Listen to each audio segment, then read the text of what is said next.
तो जो लोग मुझे नहीं जानते, मैं प्रेरणा गुप्ता, एक लुधियाना पंजाब से एक आर्टिस्ट हूँ। फ्रीलांस काम करती हूँ मैं। तो मैंने अपनी studies bachelors of fine arts study किया है government college of art Chandigarh से। और उसके बाद मैंने संसारा एकेडमी ऑफ आर्ट हैदराबाद में वहाँ से स्टडी किया है 2 इयर्स के लिए। वो एक प्राइवेट एकेडमी है, वहाँ पर भी सिखाते हैं ड्राइंग और पेंटिंग। तो लास्ट ईयर तक मैं हैदराबाद में स्टडी कर रही थी और इस साल से मैं अपना फ्रीलांस काम कर रही हूँ। तो मैं अपने होम टाउन में लुधियाना में अपना स्टूडियो, घर पे ही एक रूम में स्टूडियो खोलकर अपना काम कर रही हूँ। तो मैं कमीशंस लेती हूँ पोर्ट्रेट्स के और एग्जीबिशंस के लिए काम तैयार करके एग्जीबिशंस में भेजती हूँ। और ऑनलाइन वर्कशॉप्स लेती हूँ सिखाने के लिए पेंटिंग और ड्राइंग। तो अभी तक तो इतना ही। चलो, ग्रेट, बहुत बढ़िया। जी। हम स्टार्ट कर सकते हैं ना? हाँ, किसी के कुछ भी क्वेश्चंस रहे वो क्वेश्चन पूछ सकता है, ठीक है? हाँ, हाँ। वो मैसेज में आप, मैं हाँ, आप एक बार बैक कैमरा में कैमरा कर, हाँ, बैक कैमरा करो, स्विच। कहाँ से स्विच, अच्छा, ओके।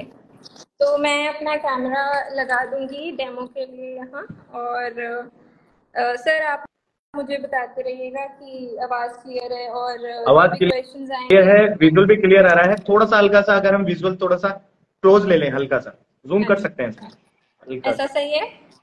थोड़ा हल्का सा और, ऐसा, हल्का सा और, बस ऐसा? बस, बिल्कुल बिल्कुल ठीक परफेक्ट। है, ठीक है सर। तो अभी अभी जो हम हम यूज में ले रहे हैं ये कैनवास कॉटन डक है या फिर लीलन है? ये सर ये तो एक्चुअली कैनवस पेपर ही है। ओके, तो कैनवास अभी मैं, पेपर। हाँ, कैनवस पेपर है कैंसन का, उस पे मैं काम कर रही हूँ।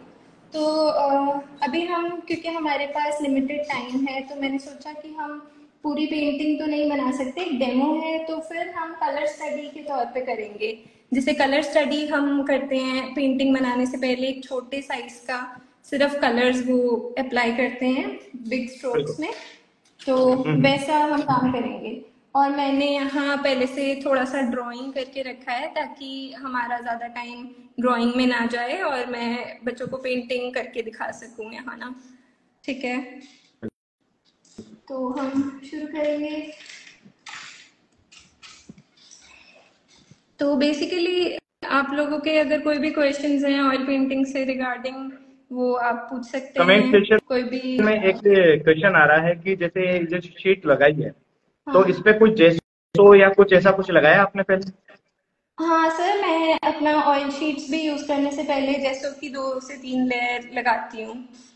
जेसो किस तरीके से अप्लाई करते हैं, मतलब ड्राई एक साथ में, ड्राई स्पेचुला से या फिर जैसो उसका बेसिकली जैसो ना थिनली अप्लाई करना चाहिए, मतलब थिनली उसके 2-3 कोट करना ज्यादा बेटर है, कि उससे अच्छा कि हम सोचे कि हम थिकली एक लेयर अप्लाई करें, क्योंकि फिर वो ड्राई होने को उतना ही टाइम लेता है। और अगर प्रॉपरली ड्राई ना हुआ हमारी पेंटिंग से पहले, पेंटिंग करने से पहले, तो फिर प्रॉब्लम आ सकती है हमें बाद में पेंटिंग में।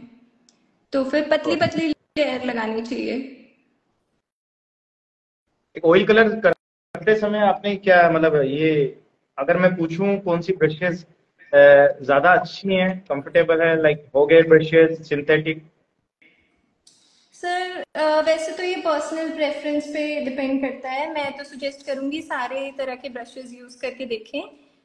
हॉग हेयर का अपना एक इफेक्ट होता है, उससे ब्रश स्ट्रोक्स थोड़े प्रोमिनेंट लगते हैं। और जो ये स्मूथ, ये सिंथेटिक हेयर ब्रशेस होते हैं, वो ज़्यादा फाइनल टचेस के लिए और ज़्यादा स्मूथ इफेक्ट देते हैं। तो जैसे जो स्टूडेंट्स हैं, जो बिगिनर्स हैं, जो जैसे स्टूडेंट्स हैं अभी, उनको तो यही सजेशन रहेगा कि वो सारे ब्रशेस यूज करके देखें, डिफरेंट डिफरेंट तरह के, राउंड, फिल्बर्ट और flat brushes, hog hair, sable hair, ताकि उनको पता लग सके कि उनको कैसे का इफेक्ट पसंद है उसमें। तो उसके बाद वो डिसाइड कर सकते हैं। मुझे पर्सनली तो सिंथेटिक हेयर ज़्यादा पसंद है, मुझे उतना टेक्सचर नहीं पसंद। तो पर ये है कि सारे ब्रशेस अलग अलग टाइम पर बेनिफिशियल होते हैं, क्योंकि स्टार्टिंग में आप वो यूज़ कर सकते हो हॉक हेयर, ताकि क्योंकि वो पेंट अच्छे से ले लेता है और एप्लीकेशन में हेल्प करता है।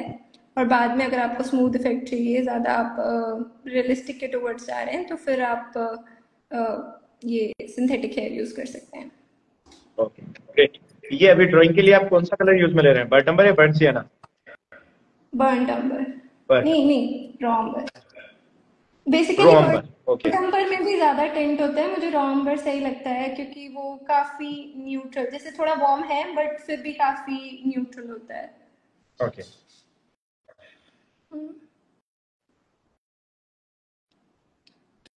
तो बेसिकली अगर ड्राइंग करने के बाद भी पेंटिंग कर रहे हैं तो भी हर स्टेप पे प्रोपोर्शंस ज़रूर चेक करते रहना चाहिए। मतलब इवन आप जब अंडर पेंटिंग कर रहे हैं या बाद में भी आप पेंटिंग के हर स्टेप में भी, क्योंकि ड्राइंग और पेंटिंग में यही फ़र्क रहता है कि ड्राइंग में हम सोचते हैं कि इवन ड्राइंग में भी यही रहता है कि आप ऐसा मत सोचिए कि ड्राइंग करने के बाद बस आप शेडिंग कर दो तो हो गया। हर स्टेप पे प्रोपोर्शंस चेक करना बहुत ज़रूरी है, पेंटिंग में और भी ज़्यादा, क्योंकि जैसे जैसे हम पेंट करते हैं तो वो प्रोपोर्शंस कई बार हमसे मिस हो जाते हैं क्योंकि हम ओवरलैप करते हैं अपने स्ट्रोक्स को। तो ओके।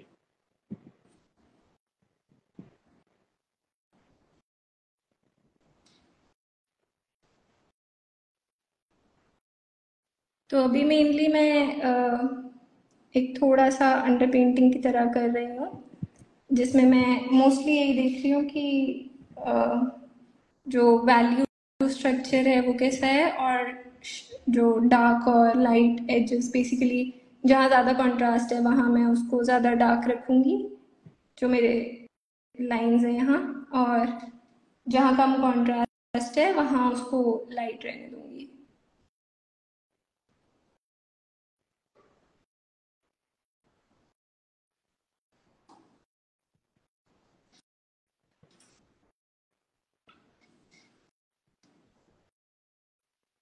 ओके। किसी का कोई भी क्वेश्चन हो वो कमेंट सेशन में आके पूछ सकता है।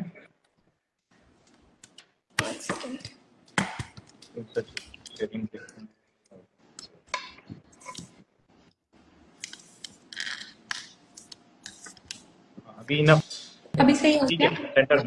हाँ हाँ बिल्कुल हाँ, सही। ठीक है ठीक है।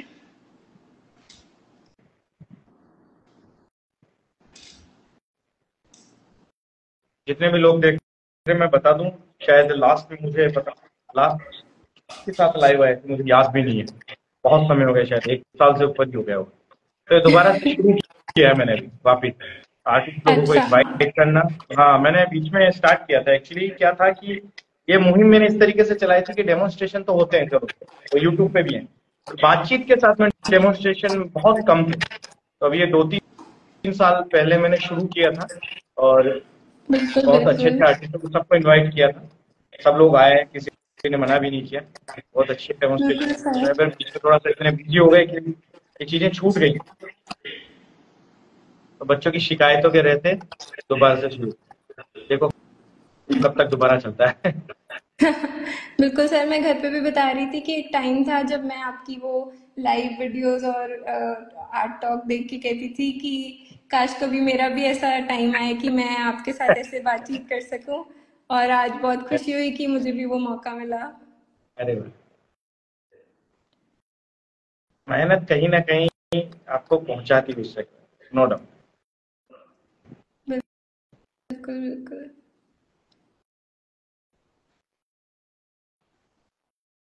जितने भी लोग देख रहे हैं, आप देख रहे होंगे, देख कितने बेखौफ तरीके से कलर्स लगाए जा रहे हैं। अभी वैल्यूज डिसाइड की जा रही है, वैल्यूज की लोकेशंस फाइनल की जा रही है।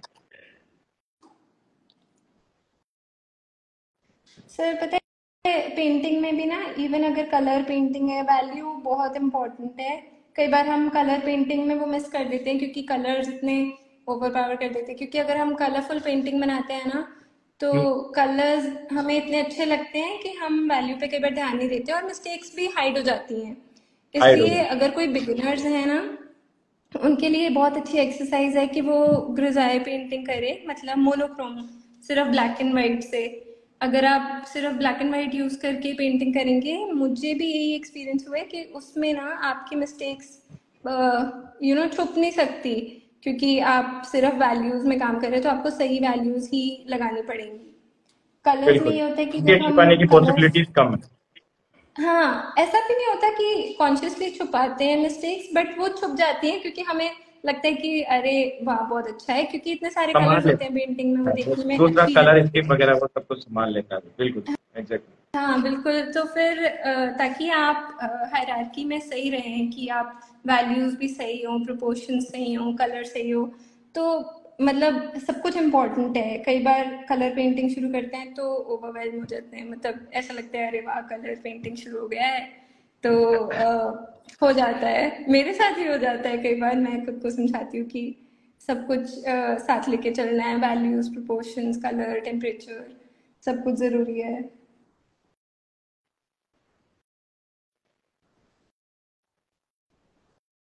जैसे अगर मैं बात करूं वेस्टर्न आर्टिस्ट या इंडियन आर्टिस्ट ऑयल वर्क के बारे में, जो इंडियन आर्टिस्ट है उनके hmm. Oil work and western artist, तो क्या फर्क आपको दिखाई पड़ता वेस्टर्न और इंडियन आर्टिस्ट में है? हाँ, ऑयल के अह, मोस्टली।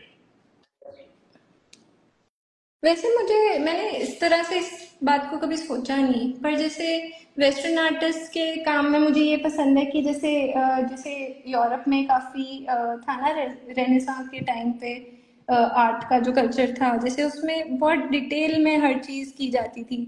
तो अभी भी बाहर फॉरेन में कुछ अटेलियर्स हैं जो कि वही ट्रेडिशन फॉलो करते हैं, अटेलियर सिस्टम का, और स्टूडेंट्स को वैसे ही पढ़ाते हैं। तो हर चीज़ काफ़ी डिटेल से सिखाई जाती है, तो वो चीज़ मुझे अच्छी लगती है। जैसे जहाँ मैं भी स्टडी करके आई हूँ हैदराबाद में, संसार अकेडमी ऑफ आर्ट, वो भी एक तरह का अटेलियर है, जैसे कि फॉरेन में ऐसे के बहुत अटेलियर्स हैं। आप लोगों ने सुना होगा फ्लोरेंस अकेडमी ऑफ आर्ट या बार्सिलोना अकेडमी ऑफ आर्ट। बिल्कुल बिल्कुल। तो फिर यही है कि जैसे वहाँ पर सिखाते हैं, तो फिर यहाँ पर भी जो संसार अकेडमी के डायरेक्टर हैं आयुष सर, वो बार्सिलोना अकेडमी से पढ़ के आए थे, और फिर उन्होंने ऐसा इनिशिएटिव लिया कि वो इंडिया में भी ऐसा कुछ खोले, क्योंकि इंडिया में ऐसा नहीं है। तो मुझे फॉरेन आर्टिस्ट की ये चीज़ पसंद है, जो जैसे, क्योंकि मैं खुद रिप्रेजेंटेशनल काम करना पसंद करती हूँ, जैसे रियलिस्टिक, नॉट रियलिस्टिक बट जैसे ट्रू टू नेचर पोर्ट्रेट्स वगैरह। मतलब मुझे एब्स्ट्रैक्ट या उसमें नहीं इतना इंटरेस्ट, मुझे मेनली पोर्ट्रेट्स में ही इंटरेस्ट है। जैसे आई विश कि मैं ज़्यादा और ज़्यादा फ्रॉम लाइफ कर सकूं, पर जैसे फ्रीलांस काम करते हैं तो फिर अपने लिए खुद मॉडल्स अरेंज करना कई बार कॉन्स्टेंटली उतना डिफिकल्ट। इजी नहीं होता। हाँ हाँ, तो बट कोशिश यही रहती है कि लाइफ से कर सकें। तो कई बार मैं ऐसा भी करती हूँ कि जैसे मैं लाइफ से स्टडीज करती हूँ, जैसे ये एक कलर स्टडी हो गई, या जैसे 2 आवर्स की कोई स्टडी कर लेती हूँ, और रेफरेंस पिक्चर्स भी क्लिक कर लेती हूँ। तो जब मेरे को एक बड़ी पेंटिंग बनानी है तो फिर मैं अपनी कलर स्टडी और फोटो रेफरेंस दोनों साथ में रखती हूँ, क्योंकि जो काम आप लाइफ से करते हैं उसमें एक अलग ही कलर्स और सब कुछ इफेक्ट होता है, वो आपको फोटोग्राफ से नहीं मिल पाता जितना भी ट्राई करो। तो ये एक अच्छा तरीका है अगर कोई ट्राई करना चाहता है।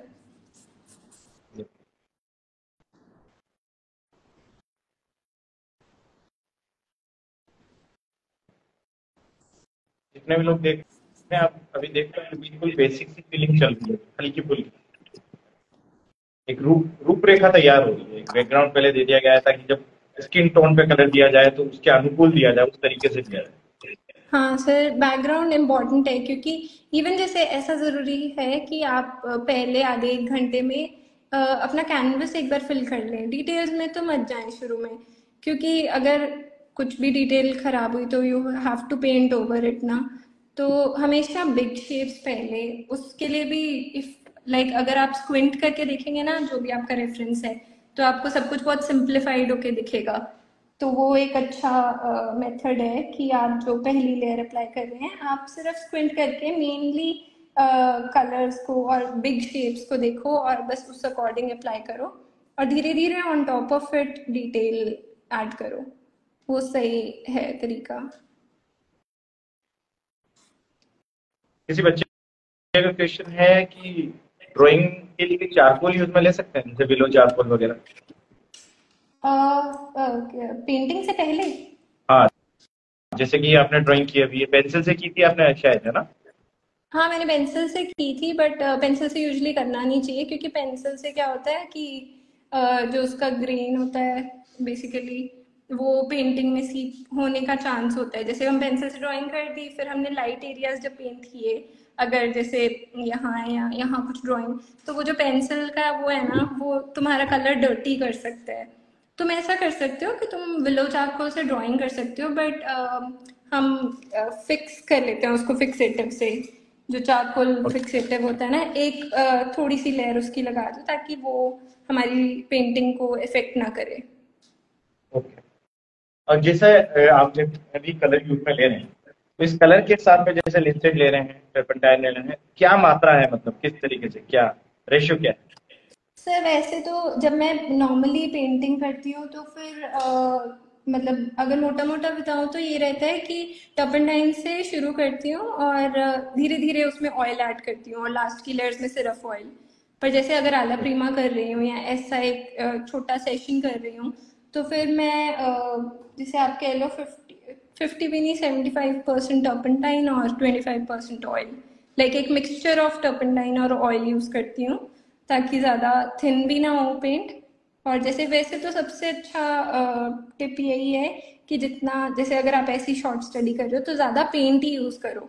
आप मीडियम सिर्फ तब यूज़ करो जब आपको लग रहा है कि आपका पेंट मूव नहीं हो रहा है, जैसे बहुत थिक हो गया है पेंट, तब यूज़ करो। और जैसे यूजुअली हम जब पेंटिंग भी ऐसे करते हैं, तो हम थोड़ा डार्क टू लाइट जाते हैं। अभी मैंने बैकग्राउंड दे दिया है पहले, ताकि मैं बैकग्राउंड से रिलेट कर सकूँ कलर्स हमारे पोर्ट्रेट के। बिल्कुल।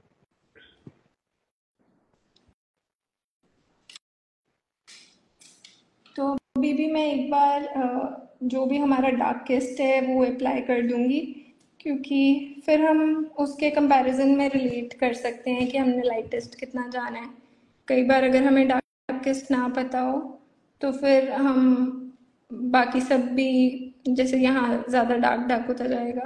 जैसे एक डार्क और एक लाइट चाहे आप साइड में ही लगा के रख सकते हो, ओके। ताकि आपके माइंड में रहे कि हमारा सबसे डार्क और सबसे लाइट क्या रेंज है, ताकि हम ये कलर जो बीच के हैं, जो हमारी मिड रेंज है, उसको ना डिस्टर्ब कर, जैसे उसको माइंड में रख के अप्लाई करें, जो हमारी मिड रेंज है।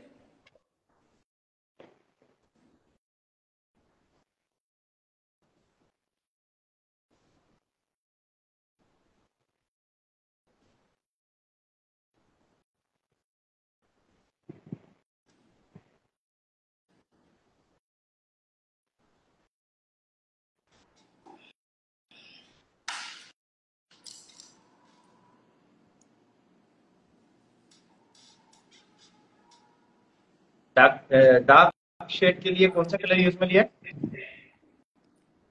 डार्क के लिए सर मैंने ना कुछ प्री मिक्सेस बनाए हुए हैं यहाँ, जैसे ओके। ताकि मैं अपना काम थोड़ा जल्दी कर सकूँ। जैसे मैं ओके। दिखा भी सकती हूँ, एक सेकेंड। ये मेरी पैलेट है, और ये मैंने कुछ प्री मिक्सेस ऑलरेडी बना के रखे हैं, कुछ स्किन टोन के हल्का हैं सा और थोड़ा कुछ। थोड़ा थोड़ा हल्का सा बता दो इन कलर्स के बारे में, फिर बहुत से अच्छा, नीचे इंक्वायरी। बेसिकली सबसे पहले तो हेयर के लिए बनाया हुआ है, तो उसमें भी मैंने रॉम्बर, थोड़ा सा ब्लैक और ब्लू यूज़ किया, अल्ट्रामरीन ब्लू। और जैसे जो स्किन टोन्स हैं वो बेसिकली आप जैसे जो पिक्चर आपके पास रेफरेंस है ना, उसमें देख के आप बना सकते हैं कि कैसे का कलर है। जो स्किन टोन्स हैं उसमें यूजुअली कैडमियम रेड, येलो कर और वाइट यूज़ करते हैं। अगर थोड़ा शेड शिफ्ट करना है तो ग्रीन्स और ब्लूज ऐड होते हैं।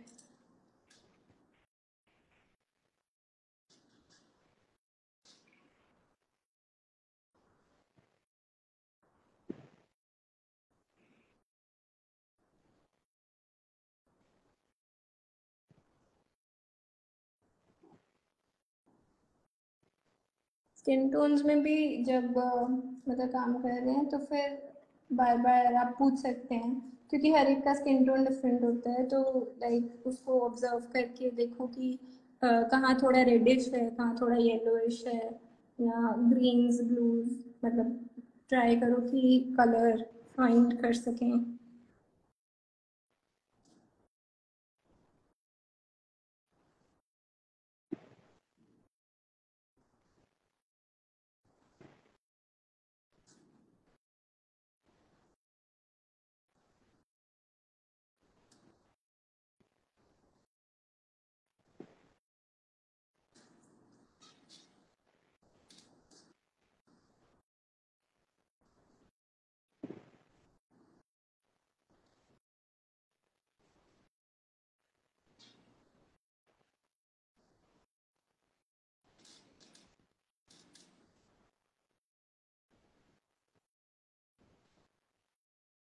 जितने भी लोग देख रहे हैं, मैं एक चीज बता दूं, मैंने ही कहा है कि जितना सिंपल रख सकें आप उतना सिंपल रखें। प्रेरणा जी से मैंने ही कहा था, और वो उसी तरीके से चल रही है, क्योंकि एडवांस की तरफ तब बढ़ेंगे, क्योंकि जो वीडियो है बड़े बेसिक से मैं चाहता हूँ, क्योंकि एडवांस तो और आएंगे पहले, लेकिन थोड़ा बेसिक क्लियर हो जाए बहुत होगा। हाँ, बनाने के बाद पोस्ट करिए। सर ने हाँ मुझे बोला जरूर। था कि हम 9 to 10 o'clock के बीच का रखेंगे, तो मैंने थोड़ा इजी सब्जेक्ट चूज किया था, ताकि ऐसा ना हो कि मैं कुछ कॉम्प्लेक्स ले लूं और वो मैं उतने समय में फिनिश ना कर पाऊँ। फिनिश भी नहीं, बट लाइक हाँ, कुछ तो एक्सप्लेन कर पाऊँ, ऐसा था मेरा।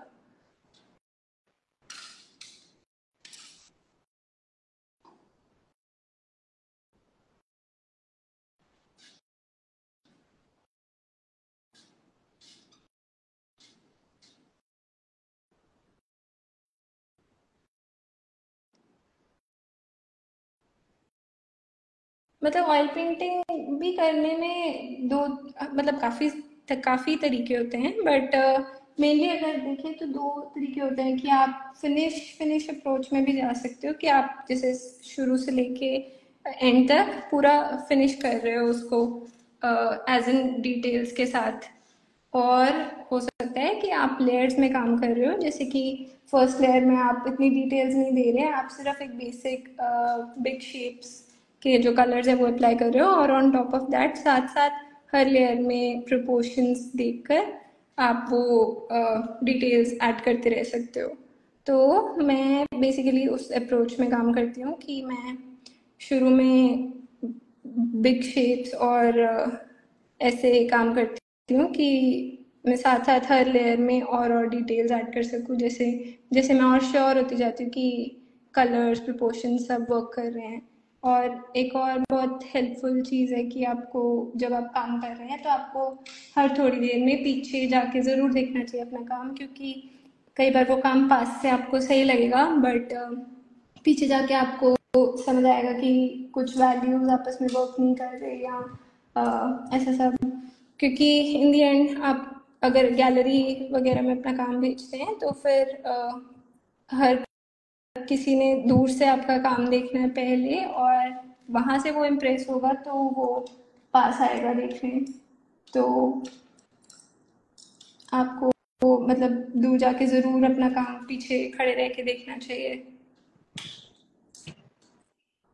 बिल्कुल। मैंने अपना स्क्रीन ऑफ कर दिया है, ताकि उधर की तरफ ज्यादा वो रहे, जिससे भी स्क्रीन पे वो वही ही दिखे, कैची दिखे, है ना। तो मैंने ओके। स्क्रीन ऑफ रखा हुआ है, अदरवाइज मैं हूँ। हाँ, कोई बात नहीं सर। तो अभी जो फ्लेट कलर हमने लगाया है स्किन टोन पे, ये कौन सा कलर है? सर ये तो मोस्टली येलो कलर और वाइट मिक्स करके बनाया है, थोड़ा सा इसमें रेड भी है, कैडमियम रेड।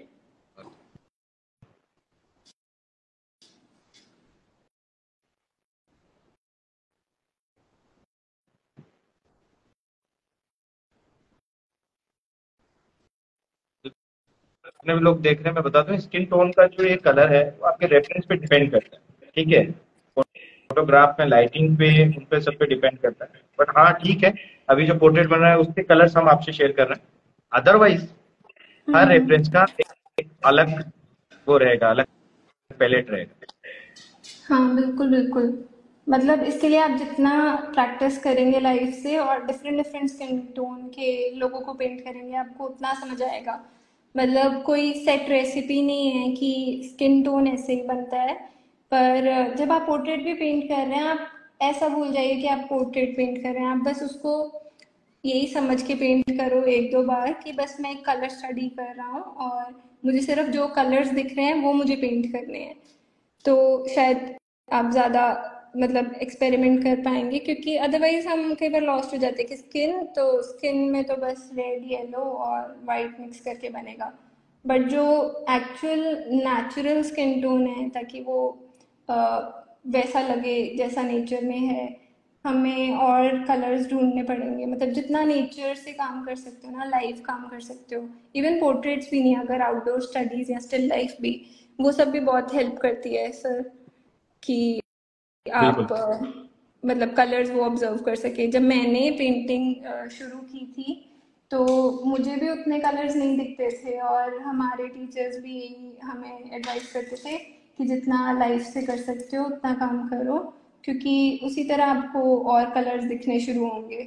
मतलब वो सुनने में ऐसा लगता था कि ऐसे कैसे, बट जैसे जैसे आप करते हो आपको समझ में आने लगता है।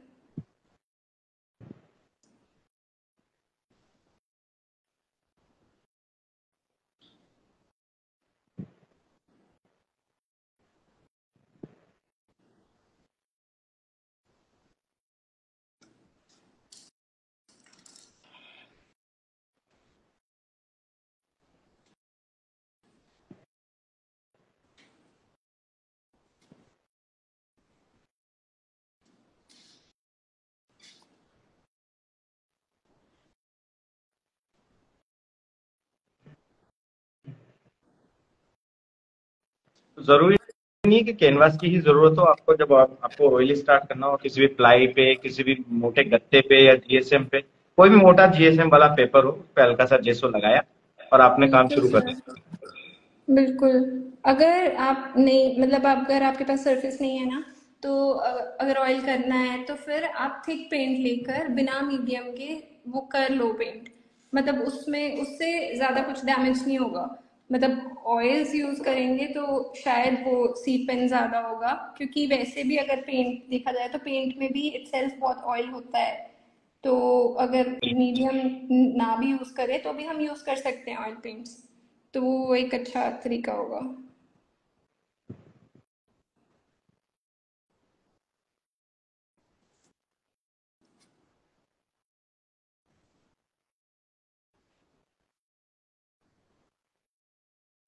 तो आप देख रहे होंगे, देखो किस तरीके से फीलिंग चल रही है कि वो जहाँ डार्क है वहाँ डार्क की फीलिंग हो रही है, जहाँ लाइट है वहाँ लाइट की फीलिंग हो रही है। अभी मर्जिंग मिक्सिंग ऐसा कुछ भी खेल शुरू नहीं हुआ है।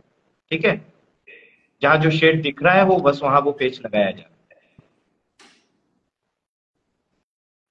सर क्योंकि ना जो मर्ज करना है ना, जो सॉफ्ट एजेस हैं, वो सब हम सेशन के एंड में भी कर सकते हैं। है। जैसे वो ज़्यादा बिल्कुल। इजी काम है, अगर पहले ही मर्ज हो गया तो फिर औखा है।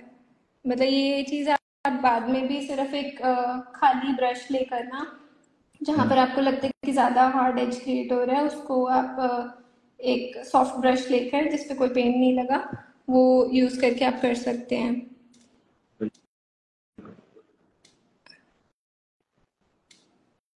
मैंने प्रोफाइल में देखा है मोस्टली आप सेल्फ पोर्ट्रेट अपने बहुत ज्यादा बनाते हैं, है ना? हाँ सर, अगर कोई मॉडल नहीं मिलता तो फिर सेल्फ पोर्ट्रेट बना लेती हूँ। तो ये सेल्फ पोर्ट्रेट रेफरेंसेस होते हैं, समटाइम्स मिरर में देख के होते हैं, किस तरीके से होते हैं? नहीं, सेल्फ पोर्ट्रेट तो मैंने हमेशा मिरर में देख के ही किया है। मैंने कभी फोटो से किया नहीं है मेरे ख्याल से।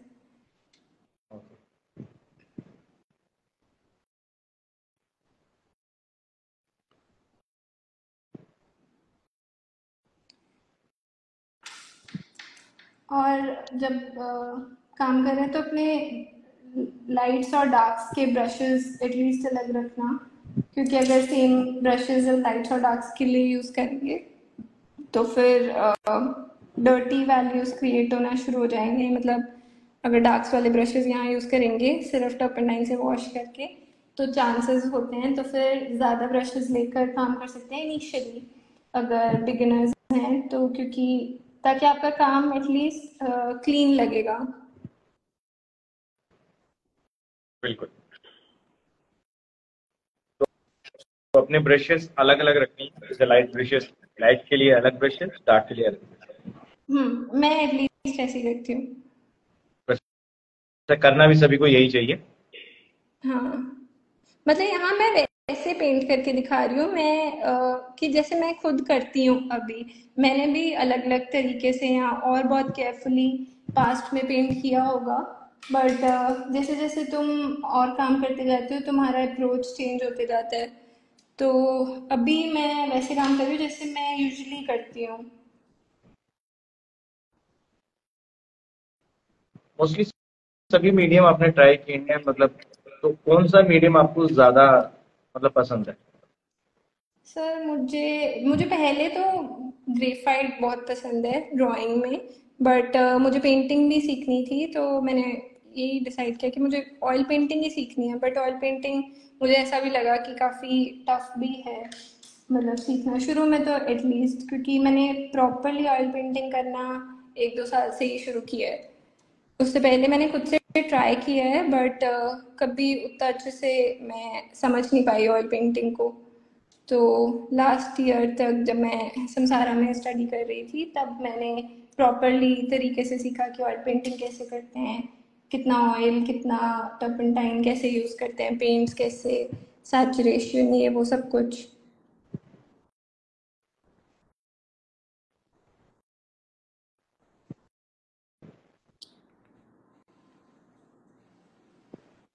और जो स्टूडेंट्स कलर समझना चाहते हैं वो मास्टर कॉपीज ज़रूर करें। मास्टर कॉपीज से बहुत हेल्प होगी। जो भी पुराने आर्टिस्ट का काम आपको पसंद है वो लेके उसको कॉपी करने का ट्राई करो। उससे आपको बहुत कलर्स की समझ आएगी। मतलब उन्होंने इतने कलर्स अप्लाई किए हुए हैं ना। हम कई बार जब ऐसे ही देखते हैं ना मास्टर कॉपीज को तो हम कहते हैं वाह बहुत अच्छा आर्ट वर्क है। बट जब हम उसको मास्टर कॉपी करते हैं ना तो हम लगातार 2-3 घंटे वो सेम आर्ट वर्क को ध्यान से देखते हैं कि उन्होंने यहाँ कौन सा कलर लगाया है, वहाँ कौन सा। तो हमें और भी समझ में आता है कि अरे इतने सारे कलर्स उन्होंने एक फेस के लिए इस्तेमाल किए हैं। तो जैसे जैसे हम और प्रैक्टिस करते हैं मास्टर कॉपीज और फिर लाइफ से काम करते हैं ना तो हमें बहुत समझ में आने लगता है कि अच्छा ये कलर एक्चुअली है यहाँ, मतलब जो उन्होंने मास्टर्स ने लगाया था और मुझे ऐसा लग रहा था। तो वो दिखने लगते हैं धीरे धीरे। तो वो सही है।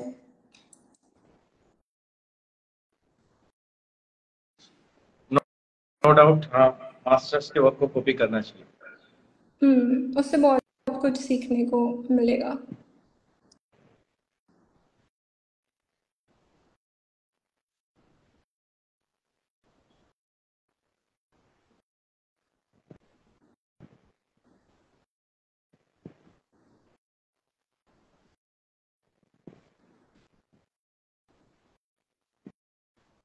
एक बच्चे का क्वेश्चन है कि समसारा अकेडमी में स्टडी करने के लिए कितना खर्चा होता है? खर्चा तो होता है थोड़ा। मेरे ख्याल से एक ट्राइमेस्टर की फीस 80 या 90,000 है। Trimester means 10 weeks. ओके। तो मतलब नॉर्मल आर्ट कॉलेजेस से तो ज़्यादा ही है फीस, बट अगर आप बाहर की अकेडमीज से कंपेयर करो जैसे फ्लोरेंस एकेडमी ऑफ आर्ट या बार्सिलोना एकेडमी ऑफ आर्ट, तो उसके कंपैरिजन में काफ़ी सही है और आप इंडिया में ही वैसी एजुकेशन ले सकते हो। तो मेरे हिसाब से वो काफ़ी वर्थ इट था। मतलब जैसे एजुकेशन वो प्रोवाइड करते हैं, जितना डिटेल में वो समझाते हैं, मुझे बहुत वर्थ इट लगता है वो। क्योंकि वो भी आर्ट रिन्यूअल सेंटर से एफिलिएटेड है। मुझे ऐसा लगता है कि उनको भी एक लेवल ऑफ वो मेंटेन करने की ज़रूरत है। वो फीस को बहुत ज़्यादा फ्लक्चुएट नहीं कर सकते जैसे फॉरेन एकेडमीज में हैं। उनके मतलब विद पार रखना पड़ेगा। तो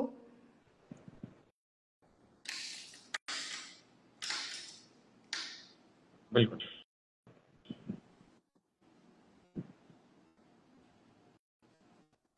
तो वो पैसा ले रहे हैं तो उस लेवल का सर्व भी कर रहे हैं, उस सही लेवल का बात है सर। सिखा भी रहे हैं।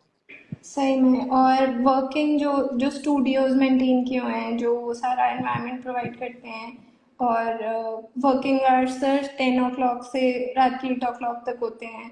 हम पूरा टाइम वहाँ काम कर रहे होते हैं और हमें वो एनवायरनमेंट प्रोवाइड किया जाता है। और फैसिलिटीज बहुत अच्छी हैं सारी, तो आई थिंक सही है। मतलब अगर कोई जा सकता है मैं तो ज़रूर एडवाइस करूँगी।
मुझे तो याद भी नहीं मैंने मेरा सेल्फ पोर्ट्रेट कब बनाया।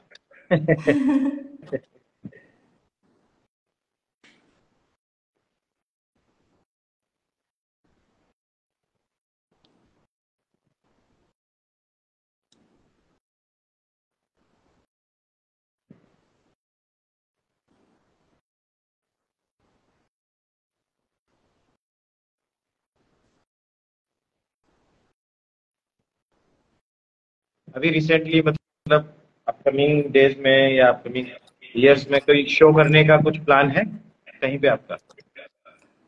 सर अभी सोलो शो तो नहीं करने का कोई प्लान। मैं ऑनलाइन स्टूडियो से लगाने का सोच रही थी, जो भी मेरे रीसेंट वर्क्स हैं उनकी। तो बाकी अभी तो ग्रुप शोज का ही प्लान है, जो भी अभी आर्ट सोसाइटी ऑफ इंडिया या बॉम्बे आर्ट सोसाइटी के कॉम्पिटिशन्स आएंगे उनमें काम सेंड करने का सोचा है। धीरे धीरे जैसे मेरे पास और काम बिल्ड होगा, क्योंकि अभी मुझे मतलब मैं इस साल ही अपना खुद का काम बिल्ड करना शुरू हुई हूँ, क्योंकि मैं लास्ट ईयर तक स्टडी कर रही थी। तो फिर जैसे जैसे और काम बिल्ड होगा, ऑफ कोर्स मेरी इच्छा है कि मैं फ्यूचर में खुद भी सोलो एग्जीबिशंस करूं, बट मैं उसके लिए थोड़ा अच्छा काम पहले बिल्ड करना चाहती हूँ। बिल्कुल बिल्कुल। हाँ। और कई बार ऐसा भी होता है कि तुम थोड़ा उस रट में फंस जाते हो, मतलब तुम्हें ऐसा होता है पहले मेरा काम थोड़ा और इम्प्रूव हो जाए फिर। और मुझे तो खास कर ऐसा बहुत रहता है, क्योंकि ऐसा लगता है कि लर्निंग नेवर एंडिंग जर्नी है, और जितना भी सीख लो या इम्प्रूव कर लो तुम्हें ऐसा होता है, होना भी चाहिए। बिल्कुल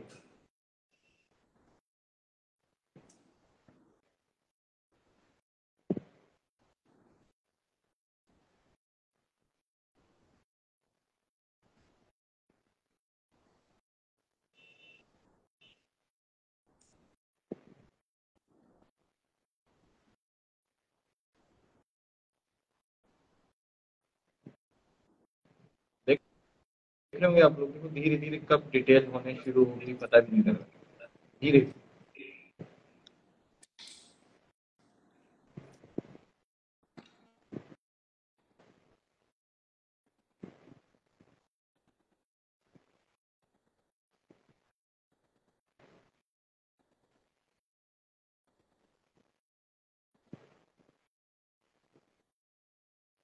जितने भी लोग हैं जिन्हें कुछ क्वेश्चन फेस टू फेस पूछना है वो बाद में रिक्वेस्ट वीडियो रिक्वेस्ट भी सेंड कर सकता है।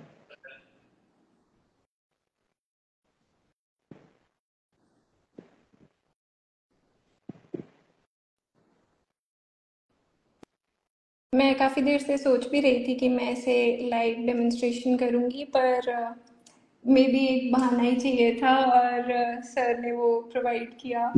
मैं बहुत थैंकफुल हूँ सर को। नहीं आना चाहिए आपको इस तरीके से कभी भी रैंडमली उठ के आ जाओ।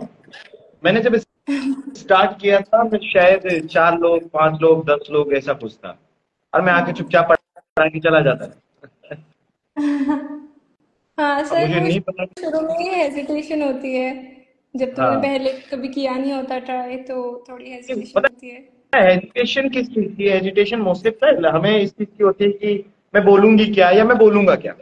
मैं किस तरीके से क्या बोलूं, किस तरीके से ट्रीट करूं, टीच करूं। मेरा अगर आज भी देखें आप, तो मैंने अपना तरीका नहीं बदला। मैं ना चुनाव करता हूँ शब्दों के, मैं जैसा हूँ वैसा ही आ जाता हूँ उठ के, और मैं बोल बाल के चला जाता हूँ। बिल्कुल बिल्कुल सर। बच्चों तक बस वो कंटेंट पहुंच जाए, और वो पहुंच जाता है, बच्चे रिसीव कर लेते हैं। बच्चों को जो चाहिए वो रिसीव करके वो निकल जाते हैं। सही है।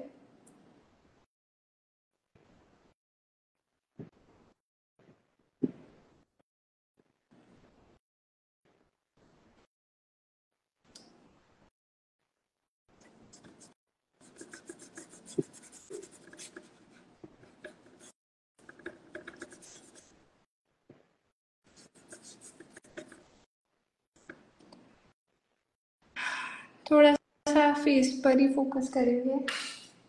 बिल्कुल।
Iconic trends. जय लंकेश बेटा, thank you. An art creation, thank you Arun, show the reference. Reference अगर प्रेरणा जी शो करना चाहेंगे तो करेंगे, ठीक है, तो उन पे क्या डिपेंड चीज? करता है। एक कमेंट सेशन किसी का है कि अगर रेफरेंस शो करना चाहें तो कर सकते हैं, वो लास्ट में कर देंगे अगर होगा तो। रेफरेंस एक्चुअली कोई दिक्कत नहीं, कोई दिक्कत नहीं, कोई जरूरत नहीं। हाँ अभी हमें सिर्फ टेक्निक पे फोकस करना है। जितने भी लोग देख रहे हैं प्लीज आप टेक्निक देखें, हाँ। किस तरीके से कलर्स को ट्रीट किया जा रहा है, किस तरीके से ब्रश को ट्रीट किया जा रहा है ना।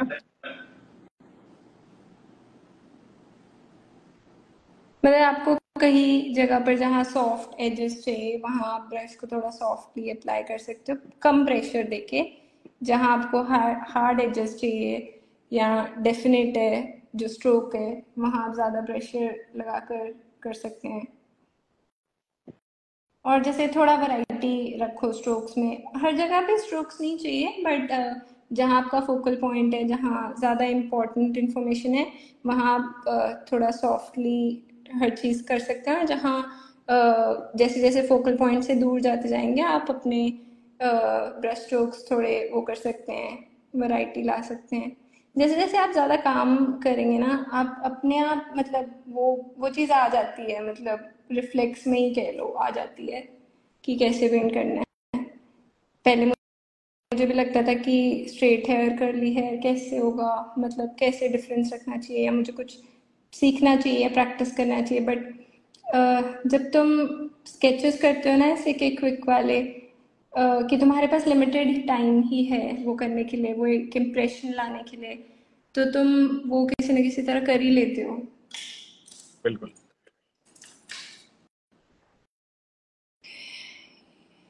ये नो डाउट यहाँ इस बहुत अच्छा लग रहा स्केचिंग की है। इम्पोर्टेंस बहुत ज्यादा है हाँ, और कि हम आजकल स्केचिंग की बच्चे। इम्पोर्टेंस सिर्फ स्केच ड्राइंग में रखते हैं, पेंटिंग में भी इम्पोर्टेंट है। पेंटिंग में भी जब बिल्कुल। आप शिफ्ट हुए हो तो ऑयल स्केचेस करते रहो, मतलब छोटे छोटे 15-20 मिनट के, बहुत हेल्पफुल है।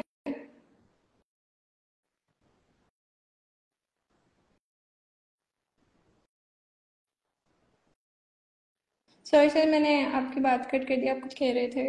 ना ना ना, तो यही यही बात कह रहा था मैं, बिल्कुल यही जो आपने कही।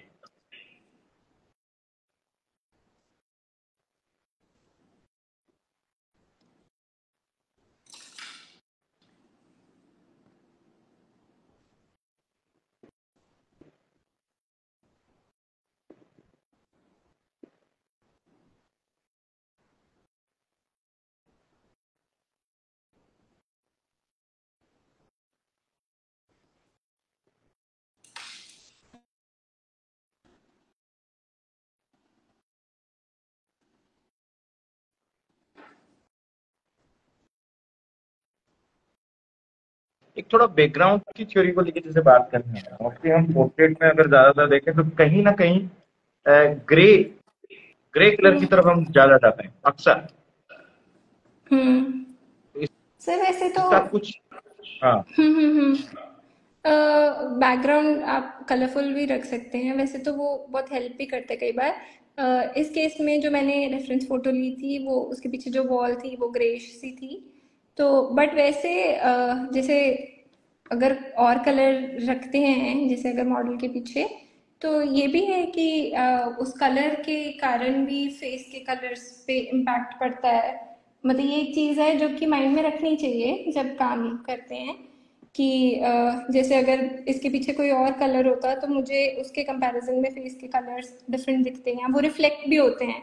जैसे हम कई बार बात करते हैं कि हम जो कपड़े पहनते हैं, कई कलर्स हम पे सूट करते हैं, कई कई नहीं करते, वो नहीं इसीलिए करते होता है बिल्कुल। क्योंकि हाँ, क्योंकि जो हम कलर पहनते हैं वो कलर्स हमारे फेस पे रिफ्लेक्ट होते हैं, लाइट कपड़े पे मतलब फॉल करती है और वो रिफ्लेक्ट करती है हमारे फेस पे। तो बिल्कुल इसलिए भी बेसिकली जब एक मॉडल होता है या कोई ऑब्जेक्ट है, तो जो बैकग्राउंड कलर है और जो ग्राउंड का कलर है, जो उसके आसपास ऑब्जेक्ट्स पड़े हैं, हर चीज़ से उसका एक रिलेशन होता है, उसकी वजह से उसके कलर्स चेंज होते हैं। तो मतलब इसीलिए लाइफ से काम करके कलर्स सीखना बहुत इम्पोर्टेंट है। और जैसे उस तरह कलर्स सिखाए नहीं जा सकते, जैसे अगर मैं भी बता भी दूं कि मैंने स्किन टोन्स में कौन से कलर्स लगाए हैं, उससे कुछ ज़्यादा फर्क नहीं पड़ेगा, क्योंकि वो आप जाके अपने पोर्ट्रेट में शायद नहीं लगा पाएंगे, क्योंकि वो सेम नहीं होगा। बिल्कुल। तो जितना लाइफ से काम करेंगे उतना एक इंट्यूशन बिल्ड होती जाएगी।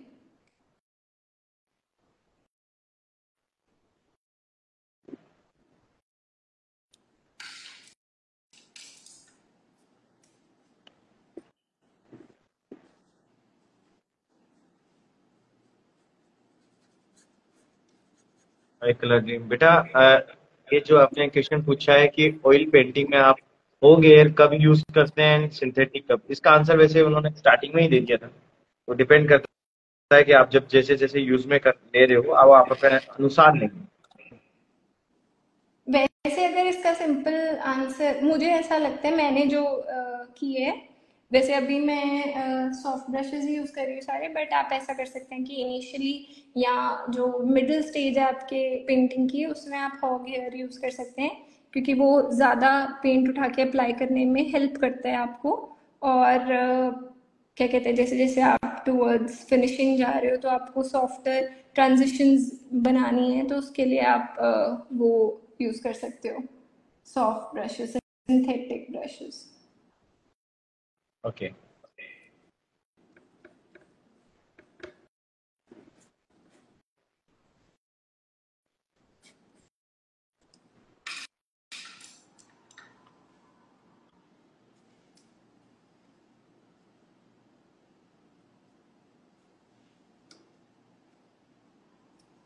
एक पोर्ट्रेट के अंदर आप लोग देख होंगे, जैसे ये हेयर का जो पार्ट है ना बालों का, उसके जो कॉर्नर से उन्हें हल्का हल्का सा मर्ज किया गया है।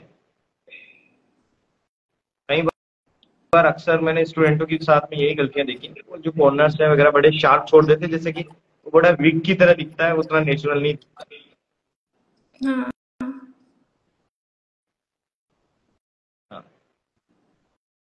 स्किन के साथ में हल्का सा मर्ज करते हैं तो उसका इफेक्ट बहुत अच्छा आता सर ऐसे है। और ऐसा भी कर सकते हैं कि जैसे अगर आप मतलब एक ऐसी पेंटिंग पे काम कर रहे हैं, मल्टीपल सेशंस लगा रहे हैं उस पे, तो हर सेशन के बाद आप जो एजेस हैं वो एक सॉफ्ट ब्रश से सारे मर्ज करके ही जाओ, क्योंकि अ, उसके ऊपर से एक हार्ड एज बनाना इजी है। जैसे अगर मैंने यहाँ सॉफ्ट कर दिया पर मेरे को बीच में हार्ड चाहिए, तो मैं बस ऐसे लगाऊंगी और वो एक हार्ड एज बन जाएगा।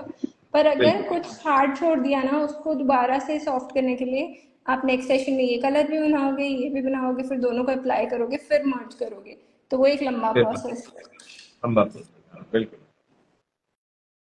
तो अगर नहीं समझ आ रहा है या कंफ्यूजन है तो फिर सेशन के एंड में आप सारे एजेस को थोड़ा थोड़ा सॉफ्ट करके ही जाओ, कहीं पे भी बहुत हार्ड एज मत छोड़ो। इवन जैसे जब आप बैकग्राउंड और हेयर में काम कर रहे हो तो फिर ओवरलैप कर सकते हो, उतना उसको शार्प छोड़ने की जरूरत नहीं है, क्योंकि आप आगे काम करने ही वाले हैं उस पर, तो वो और नेचुरल लगेगा। अब जैसे मैंने बैकग्राउंड में सारा उसको मर्ज कर दिया है, तो मैं फिर से एक ब्रश में हेयर का कलर लेके कहीं कहीं शार्प और कहीं कहीं सॉफ्ट कर सकती हूँ। बिल्कुल।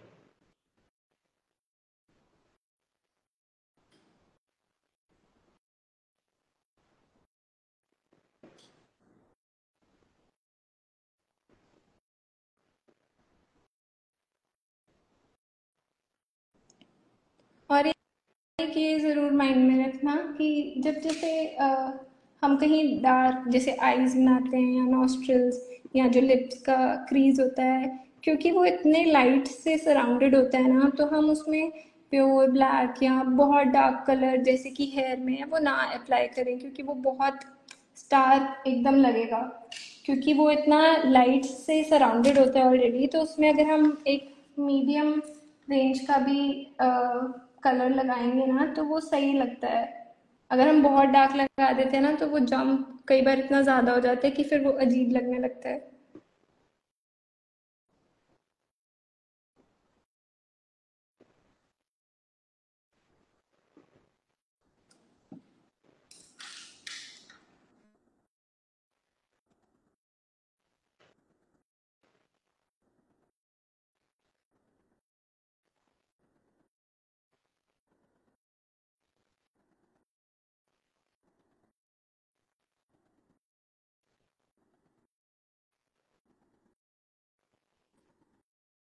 अब हम थोड़े से लाइट शेड्स लगा रहे हैं ना। हम्म। एक सबसे बड़ी गलती ये भी करते हैं अक्सर कि लाइट शेड्स लगाते लगाते कभी कभी अपनी मनचाही जगह पे भी लगा देते हैं, थोड़ा अपना मन भी लगा देते हैं उसमें, जबकि जहाँ रिक्वायरमेंट नहीं है वहां भी लगा देते हैं। अक्सर ये गलती होती है। बिल्कुल सर, ये देखना चाहिए कि अगर लाइट एक जगह से फॉल कर रही है ना तो सबसे ज्यादा वो यहाँ आके गिरेगी, तो वो सेम जैसे जैसे वो नीचे जाती जाएगी वो लाइट कम होती कम जाएगी। होती तो हम जाएगी। ये मत सोचें कि एक रूल बना लिया है कि हाईलाइट है तो एक माथे पे एक नोज पे एक चिन पे लगा ही दें, हाँ ऐसा नहीं करना चाहिए। वो हाँ। देखने में अच्छा लगता है कि अरे वाह कंप्लीट हो गया, बट प्रिंसिपल्स के अकॉर्डिंग वो उतना करेक्ट नहीं बैठता। नहीं है, वो रॉन्ग है। बिल्कुल। एटलीस्ट अगर आपको करना है ना तो आप सेम लाइट मत लगाओ, मतलब आप एटलीस्ट उसको थोड़ा डार्क करके लगाओ, वो फिर भी लाइट ही लगेगा उसके अकॉर्डिंग, जैसे अभी मैं बताती हूँ। अगर अभी मैं ये वाला कलर यहाँ लाके लगाऊंगी तो वो शायद लाइट, ओके ये नहीं है, बट वो लाइट ही लगेगा, क्योंकि ये ओवरऑल मैंने थोड़ा डार्क पेंट किया किया नहीं अभी बिल्कुल। से करना चाहिए। थोड़ा सा इसको हम डार्क करेंगे, हाँ, क्योंकि एक शैडो बनती है ना लिप्स के नीचे।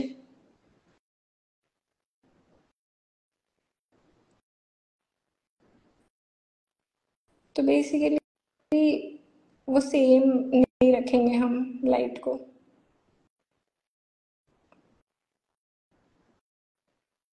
और पेंटिंग में मतलब इनिशियली यही डिफिकल्ट लगता है, क्योंकि ड्राइंग से जब पेंटिंग में हम शिफ्ट होते हैं तो फिर हमें सब कुछ साइमल्टेनियसली देखना पड़ता है, कलर्स भी, वैल्यू भी, प्रोपोर्शंस भी। और क्योंकि हम ऐसा नहीं है कि कलरिंग बुक की तरह, इवन एटलीस्ट इस सेटअप में जब हम लेयर्स में काम कर रहे हैं तो ऐसा नहीं है कि हमने ड्राइंग परफेक्ट करके उसके अंदर बस कलर्स फिल करने हैं। हम ओवरलैप करते हैं बार बार, हम बार बार प्रोपोर्शंस चेक करते हैं, तो ड्राइंग तो सबसे पहले चली जाती है। तो फिर इसीलिए स्केचिंग एक हैबिट बनाना बहुत इम्पोर्टेंट है, क्योंकि अदरवाइज मतलब बार बार कि अगर आप स्केचिंग करोगे ना ऑयल में, तो वो आपका एक रिफ्लेक्स बन जाएगा कि आप सबकॉन्शियसली भी जब आप ड्राइंग जैसे सीधा ड्राइंग से भी शुरू कर रहे हैं तो वो आप सही ही बनाएंगे। अदरवाइज हर चीज़ बार बार सोच के कॉन्शियसली सही करना कई बार नहीं भी हो पाता, तो प्रैक्टिस करते बिल्कुल। रहना बहुत इम्पोर्टेंट है।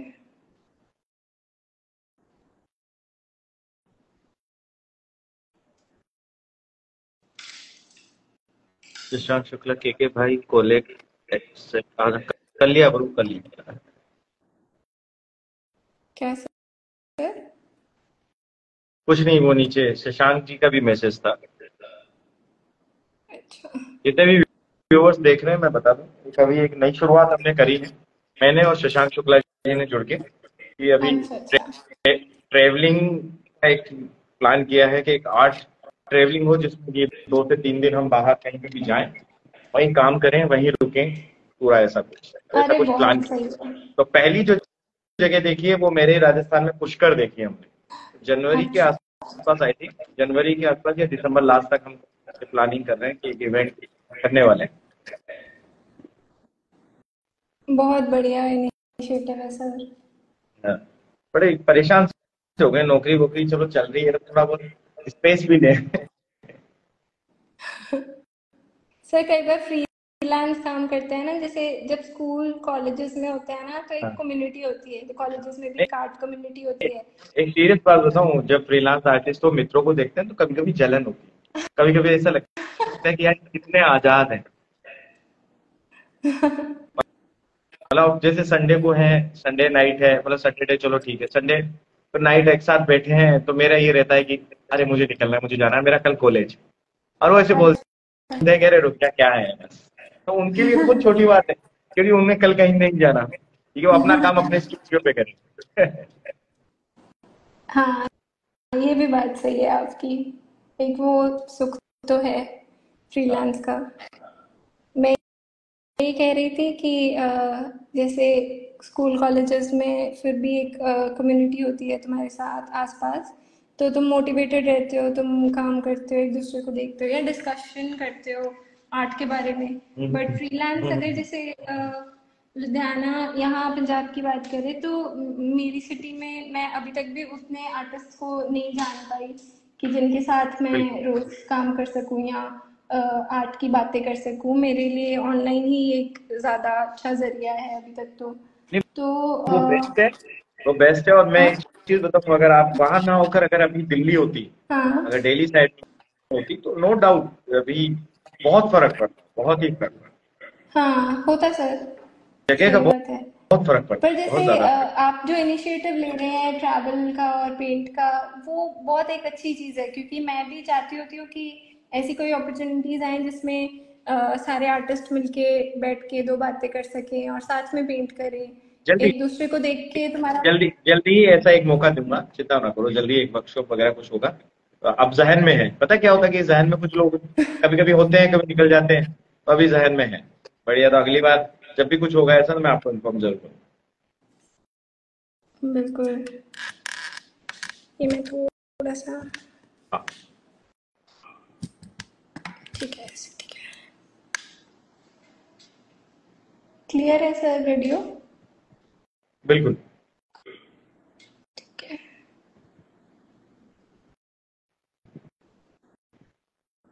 तो अब धीरे धीरे मैं बैकग्राउंड में भी कोशिश कर रही हूँ कि लाइट और शैडो लेकर आऊँ, जहाँ जैसे इस साइड को थोड़ा ज़्यादा डार्क रहेगा और इधर से लाइट रहेगा।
जो और आप किसी के कोई ऑयल कलर क्वेश्चंस यूज में सर? ले रहे हैं, हाँ जी, अभी जो ऑयल कलर यूज में ले रहे हैं वो कौन सी कंपनी के ले रहे सर मैं विंजर न्यूटन के यूज करती हूँ मोस्टली।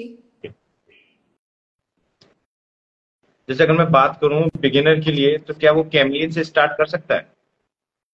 हाँ, कैमलिन से भी स्टार्ट कर सकते हैं। मेरे को ऐसा लगता है कि जैसे कैमलिन में भी ये है ना कि जो जैसे विंजर न्यूटन के जो कलर्स है ना, उनकी जो जो पिगमेंट क्वालिटी है और हम्म। जैसे जो सैचुरेशन है वो बहुत अच्छा है। और जैसे आप थोड़ा भी कलर लेते हो तो काफी काम हो जाता है आपका।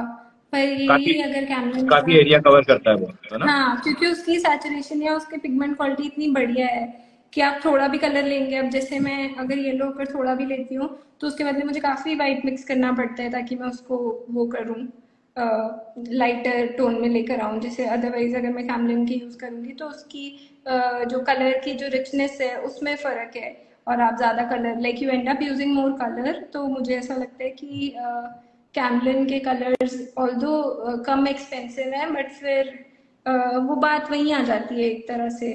अगर आप अच्छे ही कलर से शुरू करोगे तो कहीं ना कहीं वो आप ही को इजी होगा, क्योंकि आपका काम एक अच्छे उससे ही स्टार्ट होगा। अदरवाइज आप थोड़ा स्ट्रगल करोगे। कर सकते हो कैमलिन से भी शुरू, but like if possible vinegar Newton try करो। अब उन्होंने विंजर न्यूटन ने एक नई रेंज भी निकाली है, विंटन ऑयल कलर। तो वो उससे थोड़ी कम एक्सपेंसिव है, ट्राई कर सकते हैं अगर ट्राई कर चाहें। सकते हैं। हम्म।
कमेंट सेशन में बहुत से क्वेश्चंस हैं, उनके आंसर इस वीडियो के स्टार्टिंग में दे दिए गए हैं। तो ये वीडियो जब अपलोड होगा तो उसके आंसर आपको मिल जाएंगे, आप इस वीडियो को पूरा देखिएगा।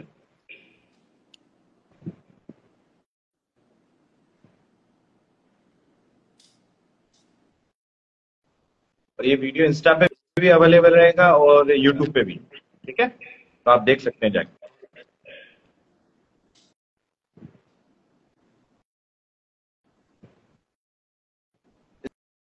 इंस्टा का सबसे बड़ा फॉल्ट ये है कि पूरी स्क्रीन शेयर नहीं करता। अगर कोई एक अपनी स्क्रीन छोटी करना चाहे तो बढ़िया हाफ ही देता है बराबर ही। हाँ, वो होना चाहिए सर फीचर ना, जैसे व्हाट्सएप वीडियो कॉल में होता है ना कि एक अब भाई कोई पर्सन का। होस्ट कर रहा है, किसी को पिन कर दिया, ऐसा कुछ। हाँ हाँ हाँ, ऐसा भी हो सकता है, मे बी।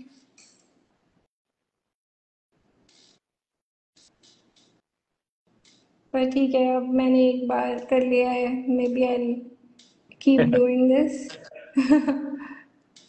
सो जितने भी मेरे फॉलोअर्स हैं वगैरह, सब आप जाएं, फॉलो करें, प्रेरणा जी को बहुत अच्छा काम है, और आप लोग वहां जाएंगे और मैसेज में ज्यादातर लिखेंगे कि लाइव आए, तो वो जरूर आएंगे। थोड़ा प्रेशर डालें तो जरूर आएंगे। Oh, thank you so much sir.